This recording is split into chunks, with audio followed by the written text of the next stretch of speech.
Thank you, Senator. Oops. And if you give me that piece of pie of yours, you might get my vote. Uh-oh, there you go. It is a privilege to be here. I just moved my family from Hawaii, where I've lived for 31 years, but the shutdown there was brutal, and I couldn't bear to see it anymore. But to prove to you I'm a real Texan, I have my Buc-ee's keychain right there. Right there. And it is a privilege. This is my first event. Well, not really it's my first event I've had to wear pants since the shutdown. You know what I mean by that, right? I've done a lot of speeches the past 6 months. I've had this on, but I had surf shorts on. And I was worried today because I put on all my nicest suits and none of the pants fit. And I thought maybe I'll have to wear surf shorts with this. But there was that one year I really let myself go, and I was like, please, Lord, that suit better be here somewhere. Here it is. I said, honey, does it fit? She goes, perfect. So I don't know if it's COVID or if it's barbecue, but it's probably a combination of that and your great beer. It is a privilege to be here with you because this organization to me is the most effective statewide pro-life organization in the United States of America. So for me, it is an honor to be here. And also it's special because I've been a part of over 50 films. And I have a film that's out right now, but I don't remember the day it was released. But my first film, I remember the day it was released. It was Bella. And it was October 26th, thank you, October 26th, 2007. We opened up in theaters, and Texas was our biggest state. Governor Perry bought out 12 theaters. You guys bought some screens out in Austin. Thank you, Joe, I appreciate that. And the reason why Bella means so much to me is we won the Toronto International Film Festival. We won a lot of awards, but we had a goal with that film. And our goal was to know the name of one baby within 10 years of our theatrical release who was alive because her mother saw our film. And now it's 13 years later, and we've received over 7,000 emails, letters, and phone calls from women who were scheduled to have an abortion and saw Bella. And you were our biggest state. And so this week I've been reflecting on Bella a lot and how that movie came to be, and I'd like to share with you. I was in Mexico City working on a project, and I was there with Marie Smith. She's the wife of Congressman Chris Smith, who heads up the Pro-Life Caucus. He's from New Jersey. And we were in meetings all day in a hotel like this, under fluorescent lights, and when the meeting was over, I have my ritual. I go up to my room, order a comedy, tortilla soup, and a Coca-Cola. And so I did. I ordered my soup, found a funny movie, and I was sitting down to just relax, and the phone rang, and it was Marie. And she said, Jason, you have to come back down here.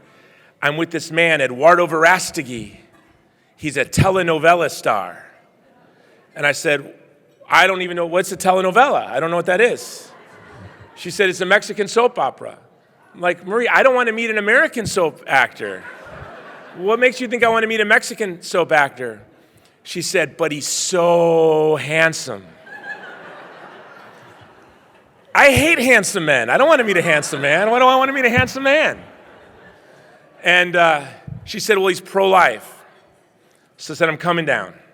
So I got in the elevator, I went downstairs, and they were in front of the hotel on the street. And there was Eduardo, and there was Marie, and there was a very famous soccer player. And the three of them were together talking, and I just was listening.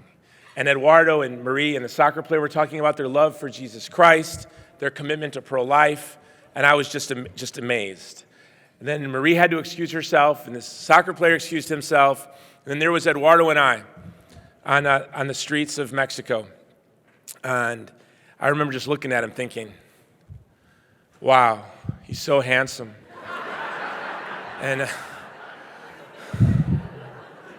if you don't know him, Google him, okay? He's handsome. But right about the time I thought that, he said, run. And so we're running down the street in Mexico City. And I was scared. I didn't know where we were running from. And he was hailing a cab. And just as the cab was slowing down and he was getting in the car, And as I was about to get in the car, I turned to see what we were running from, and there were about 15 young Mexican women running after us.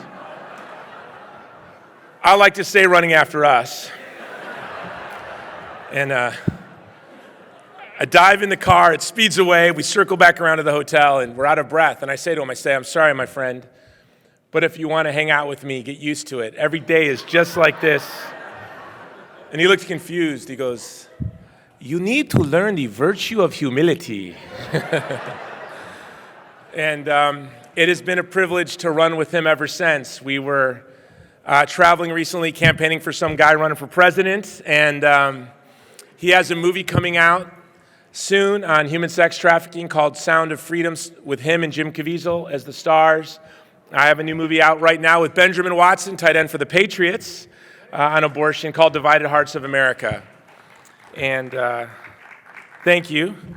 I like you clap, but you got to watch my movie. It's at salemnow.com. MTM is the code.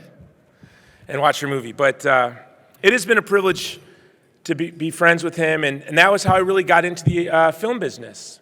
And people think that Bella is how I got involved with the pro-life movement. But really, unfortunately for me, I was involved in the pro-life movement much longer than I have been involved in film.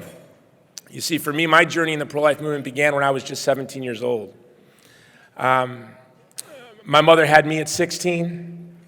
I was raised by a single mom, and we never talked religion or politics. How I discovered the abortion issue is the way, unfortunately, so many of us do, and maybe some of you in this room.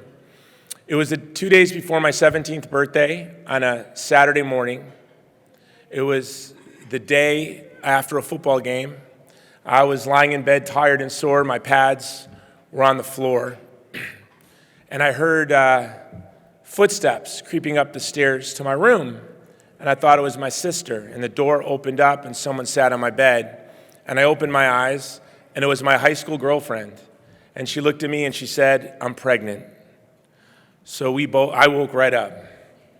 And there, under a Mike Singletary and Walter Payton poster, we devised a plan.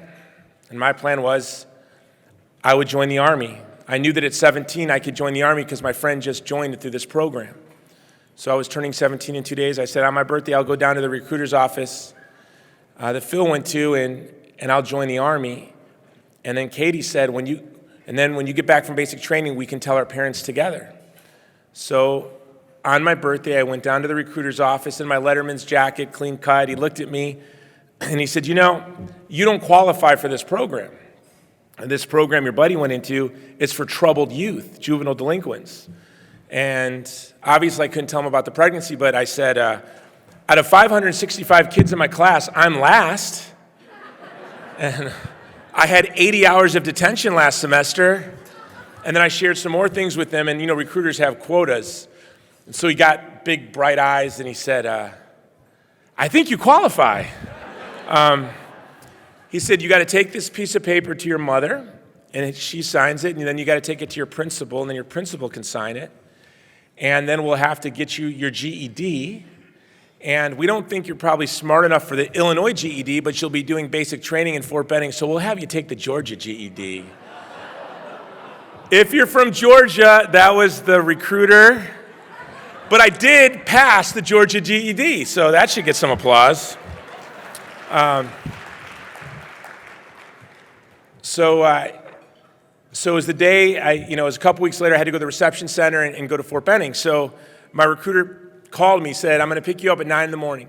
You're going to need a suitcase with your toothpaste, toothbrush, socks, underwear, and I'll take you to O'Hare Airport.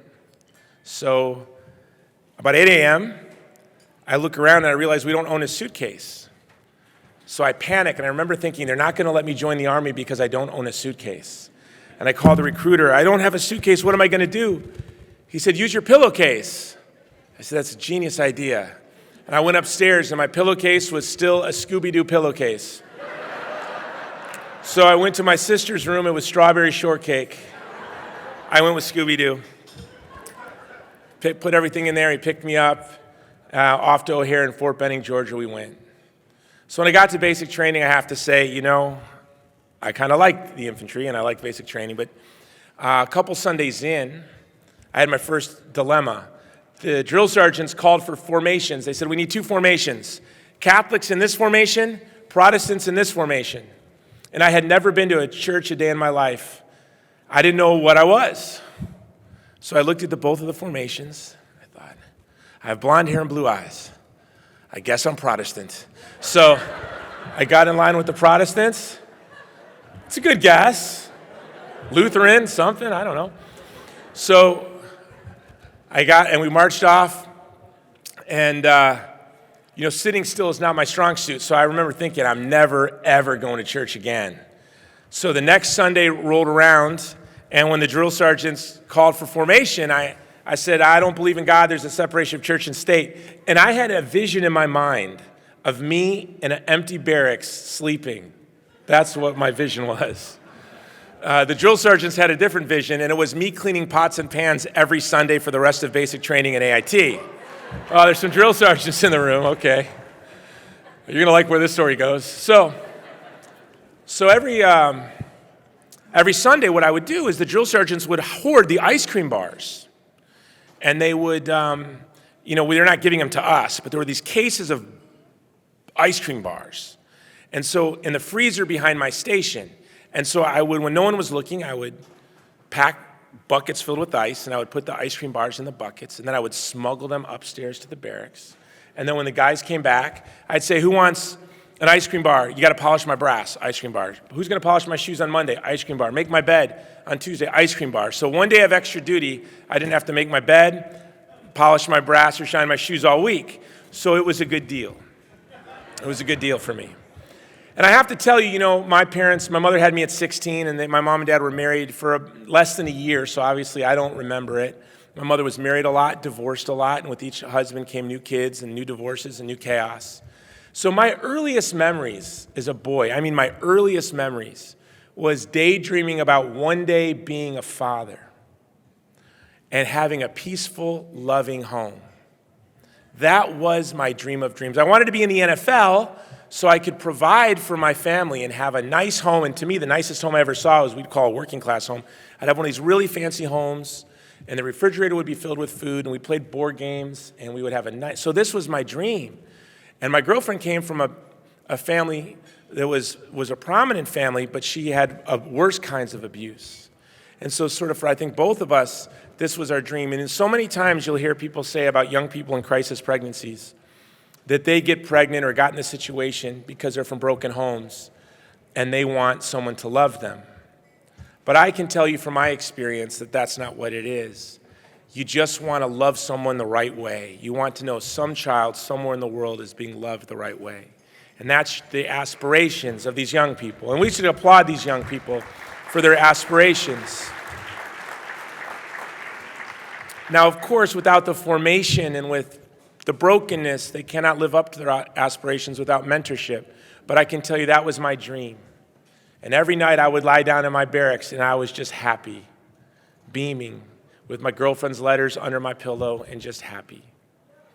A few Sundays before I was in the infantry, so basic and AIT were together, and a few Sundays before graduation, on a Sunday morning, I was cleaning pots and pans, waiting for my chance to, in the Army, I saw there's a priest over there. When I said I was stealing ice cream, he gave me a dirty look. But I want you to know, Father, that's not stealing. It's called securing. Hua? It's securing. I secured the ice cream. So I was waiting for my opportunity to secure ice cream. And, it was towards the end, so we were all very excited. But a friend who had desk duty, his job was to answer the phones in the front, he came running in, and he said, Jones, you better come out here. Your girlfriend called and she's crying.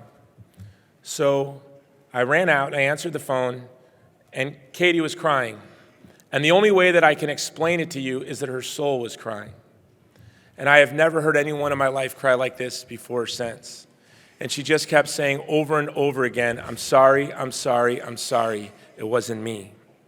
And then her father said over the other line, we know your secret, and your secret's gone. I took Katie to get an abortion. As soon as he said the word abortion, I wasn't supposed to be on the phone. A drill sergeant hung up the phone, and I hit him. And I was just crying, saying, he killed my baby, call the police. And my captain, another drill sergeant grabbed me by my collar and was pulling me into my captain's office, and I was just yelling, "Call the police, he killed my baby." And my captain, a big Army Ranger, just began to cry looking at me. And he said, "Jones, what happened?" And I said, "Sir," and I told him, I said, "You need to call the police." And he looked at me very confused. He said, "Private, why would I call the police? Don't you know that abortion is legal?" Now, this was the spring of 1989. I was last in my class. I never went to church a day in my life. And you know, I did not know that in our country, it was legal to destroy the most vulnerable members of our family, our own children in the womb. And I wish the whole world can see abortion the way that this irreligious, uneducated, unchurched 17-year-old high school dropout saw abortion. And the way that I still see it is unspeakably and unimaginably evil. My captain, I'm guessing, was a Christian and pro-life. He was very sympathetic. And he gave me a roll of quarters. He said, I can't have you disturbing the whole battalion. You walk to the PX and you call your girlfriend. And I remember that walk like it was yesterday. I remember thinking, I spent my whole life dreaming about what a strong, kind, loving father I'm going to be. And I could not even protect my own child to birth. When I got to the PX and I called Katie, she was still crying, and I wanted to comfort her, and I would say something here or there, but I listened to her cry through an entire roll of quarters. And when the mechanical voice said, "You have 30 seconds, please deposit more change," and I had no more change, I remember thinking, just say something so she'll stop crying. And I blurted out, "Katie, I promise you, if it takes me the rest of my life, I'm going to end abortion for my daughter." And the phone went dead. And we know that our child was a girl because after performing the forced third trimester abortion, the abortionist said to her, "By the way, you had a little girl." And you know, I made that promise really as just thinking of something to say to stop her from crying. That's all I was thinking about.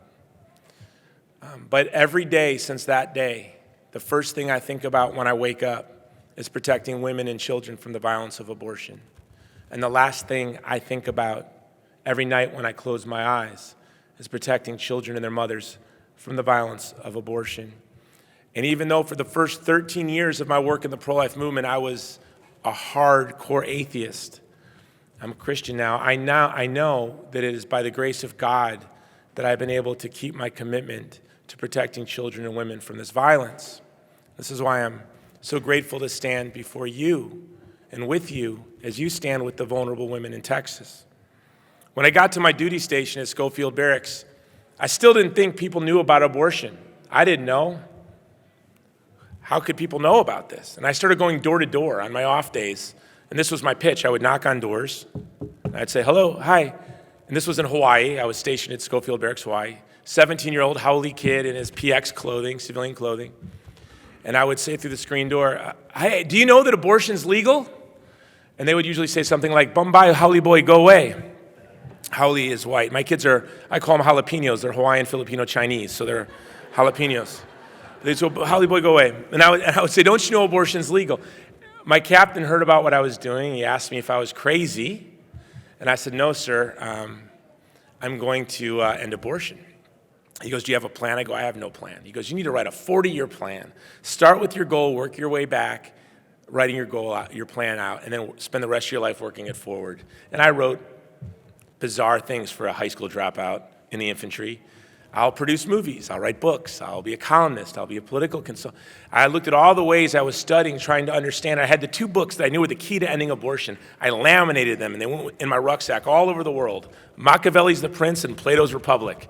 Where I got that idea, I don't know, but they were in my backpack, rucksack, countries all over this world. I would study them and underline them. And then I went to the University of Hawaii, started the Pro-Life Student Union. I remember I didn't want to graduate because we were saving so many babies on campus at the University of Hawaii. I thought after I graduate, I'll never be able to save a baby again. But then became chairman of the Young Republicans, was working as a chief of staff for a state representative, had a radio show. Then Hawaii Right to Life asked me to be their executive director. Now, I was an atheist, and Hawaii's a small place.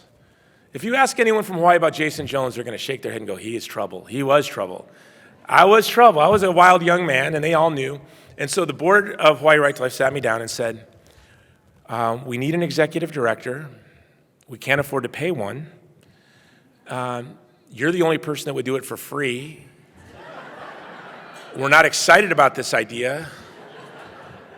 Would you be our executive director? And I remember I cried. I was so moved. I was like, I would love to. Thank you. Like, oh my God. There's no hyperbole in that story, I can promise you. But I remember thinking, I'm chief of staff for a state rep. I'm on the inside there at the ledge. I'm director of Hawaii Right to Life now. It will take me a year to end abortion in Hawaii. They'll fly me to D.C. It'll take a year nationally, and I can still lead the Chicago Bears to the Super Bowl. That's what I was thinking. And so we had a bill like the bill Joe was talking about. It was a simple bill. It was 1999. It was to ban one procedure, partial birth abortion, in the third trimester. Such an easy thing to do. We thought this would be our line in the sand. We would show who's who. And the bill went to committee, and it was held up in committee. And I thought, okay, and I went to the state representative, Susie Chun Oakland. I said, I'm going to canvass your whole district. And then you're going to hear my bill. She goes, have at it. I canvassed her district. Her mother signed my petition, her father, her children, her staff. Like 90% of her district signed my petition, and I thought, okay, this is going to happen. I brought it to her office. She looked at it, and she laughed. She said, Jason, I'm never, ever going to hear that bill. And now I've been working in the pro-life movement now for 10 years. And to me at the time, that was forever. And I thought, I'm never going to succeed. I'm wasting my life. And I called Ambassador Alan Keyes. Do you know Ambassador Alan Keyes? He was my hero. He is my hero, and he was my hero in college. And I called Ambassador Alan Keyes. I said, Dr. Keyes, I'm chief of staff for a state rep. I have a radio show. I'm director of Hawaii Right to Life. I'm chairman of the Young Republicans. There's no other jobs in the state for me to have to fight for life, and I can't even get this bill out of committee. And he said, the darker the world becomes, the further your light will shine. Pray. And I'm an atheist, then. I was like, oh, stupid Christians. Thanks, Dr. Keyes, click. But I was so mad that I wanted there to be a God to yell at. So this was the prayer I said. I said, okay, I'm going to pray, Dr. Keyes. I will pray. I said, God, if you exist, and I do not believe you're real, and if you are, I don't believe you are good, because I am not good, and I'm fighting abortion. And it's me and 3 older ladies with no money. And I don't see you, all-knowing, all-loving, all-powerful God. If you want me to acknowledge your existence, I want 3 things. Rich people, famous people, and powerful people. Raise them up, Almighty God. Have them fight for life, and then I'll acknowledge you exist. If you were to map my life since that prayer, there's only one understanding, one explanation, that God answers the prayers of atheists when they conform to his will. Because a couple months later, I was brought to D.C., and I'm in meetings at the White House, and here, and on Fox News, and on CNN, and on Bill Maher's Politically Incorrect. I was working at the state ledge and not getting paid for Right to Life 6 months before, and now I'm on Bill Maher's Politically Incorrect and working out of D.C. And one thing leads to another, and then we make Bella, and we win the biggest film festival in the world, and we produce it with the producer of The Passion of the Christ. And then we make this little short film, Crescendo. I don't know how many of you have seen my film, Crescendo, but it's the one I am most proud of. It's a short film, and it was inspired when Eduardo went to France, and he went to see Notre Dame Cathedral. And he called me up, and he goes, Frater, the Christians that built this cathedral built it to last until our Lord returned. And I was thinking about that, last year when it was on fire. And he goes, wouldn't it be amazing if we can make a work of art that lasted until our Lord returned? I said, let's do it. And I said to my team, let's produce a short film that we think people from now until the end of time will love, and it will celebrate the dignity of the child in the womb. It's a little short film we made. And our goal was to make it transcend culture and transcend time. I produced it with Patty Millett. Patty Millett is the mother of Justin Bieber. So it went on to win dozens of major Hollywood film festivals and Oscar boosters. We used it to raise money for women's shelters and pregnancy centers. It raised over $6 million. But then we were asked to show it to the United Nations. And so there I was in front of all the ambassadors. And this is what I said when I got in front of them. I said, we made this movie to promote human dignity across time and culture against ideologies of evil. And no organization does more to promote ideologies of evil than yours. So what a privilege to be here. That's what I said. And they gave me applause. And the ambassador from the Philippines was jumping up like, woohoo! But you know, as you do when you screen a film, you're working. So I go to the back of the theater and I'm watching the ambassadors watch the movie, but I'm on my phone, texting, emailing, catching up on things at the back. And I kind of forget. And then all of a sudden, the credits roll, and I see the names of my producers. One of them is one of the richest men in the world. I see his name. The other is Patty Millett, the son of probably the most famous young man in the world. And then I see all of these ambassadors, and I can promise you this is what I hear. You wanted rich, I give you the richest. You wanted famous, I give you the mother of the most famous young man in the world. You wanted powerful, I give you the nations of the world. What do you want now? And I remember thinking,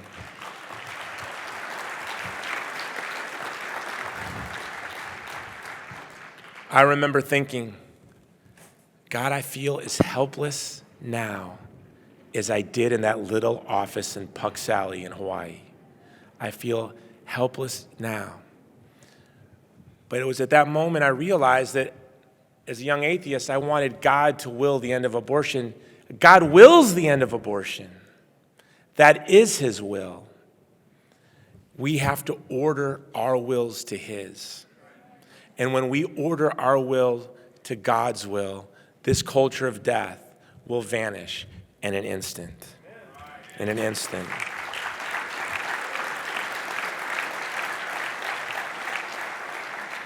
I want to close with a story. I was documenting the rise of ISIS in Iraq, the rise and fall in the battle against ISIS in Iraq. So I was traveling with the Peshmerga. And the Peshmerga are the Kurdish warriors. And they're warriors, but they don't look like Navy SEALs or they don't look like a Marine recruitment poster. They look like middle-aged guys in Toyotas with old AK-47s.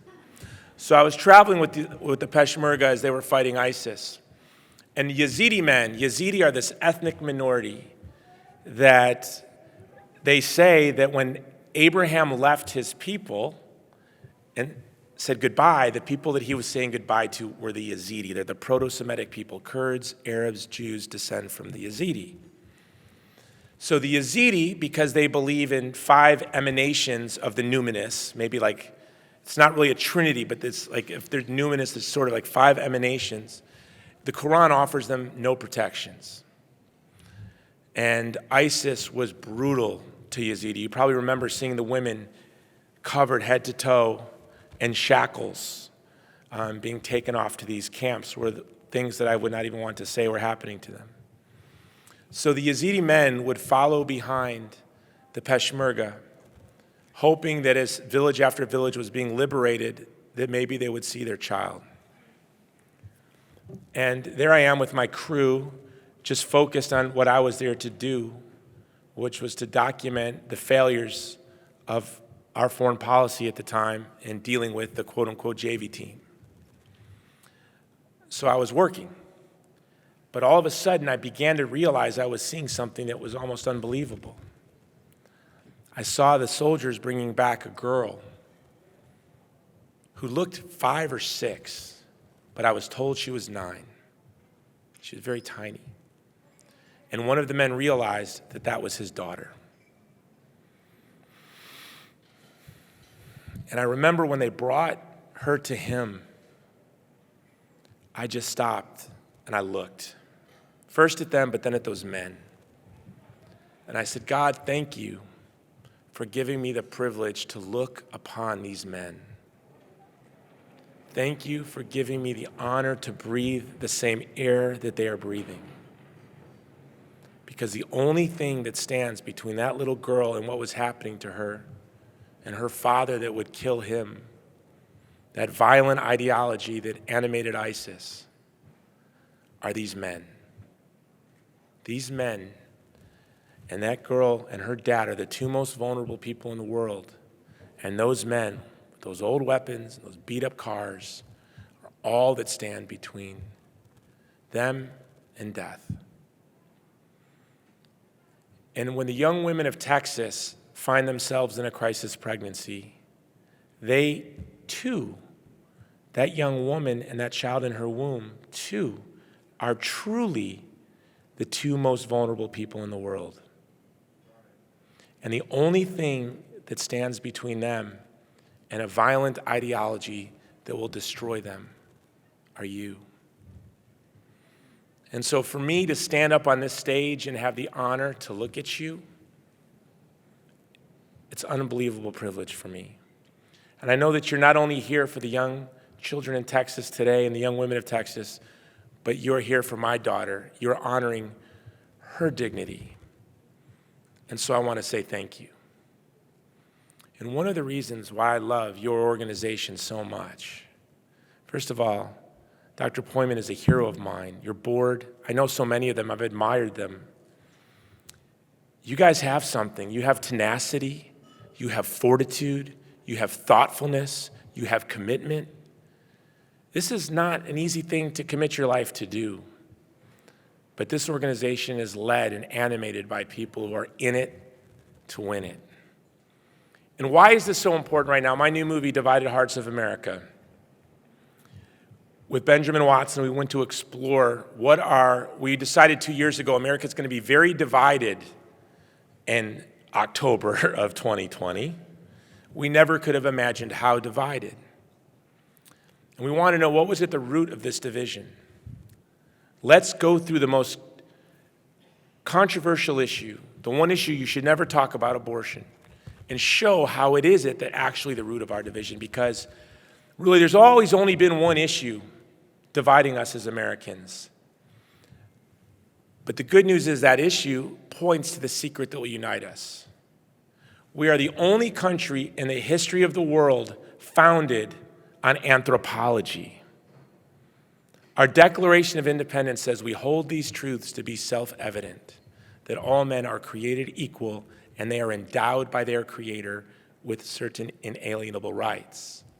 That's another way of saying that we are all made in the image and likeness of God, and we all deserve to be treated as such. How blessed are we?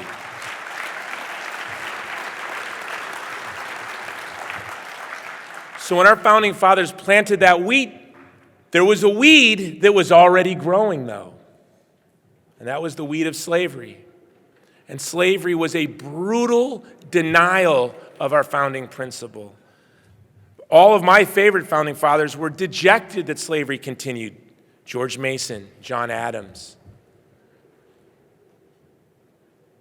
Slavery denied that principle and then ripped our country apart. One battle alone killed as many people as the Vietnam War. And then we had those great amendments, culminating in the 14th Amendment, that made slaves full citizens. But then what? We had legal discrimination. The law lied. Just like the Virginia Supreme Court said in the early 19th century that slaves and Native Americans weren't persons. And then from the 14th Amendment until the Civil Rights Act, the law continued to lie. And then less than a decade after the Civil Rights Act, what happens? They find the right to abortion where? The 14th Amendment. Can you imagine anything more diabolical than that? Especially when you know the history of Planned Parenthood and the ideologies of some of those judges that sat on that court. One would think it's almost a vendetta. So here we are now, since even before our founding, one weed in different forms has brutally denied the truth about the human person. The secret to uniting America runs through the heart of this organization. We as a country, for once, should live up to that beautiful aspiration that is in our very first document, the Declaration of Independence. So the work that you're doing, protecting vulnerable women and children, I'm Catholic, Pope John Paul II called the most important work on earth. But what you're also doing is you're going to save this republic. And over the next week, maybe weeks, maybe months, we will see division like we have never seen. It is our job to proclaim the truth that this country was founded on. Each and every one of us is created in God's image. Each and every one of us has an incomparable dignity, beauty, and worth. There is nothing you can find in this cosmos more precious than the human person.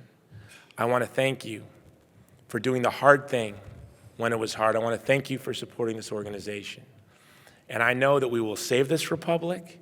We will pass on a culture of life to our posterity. This country will be better for our grandchildren than we found it, just like our grandparents left it for us better than they found it. God bless you. Thank you very much.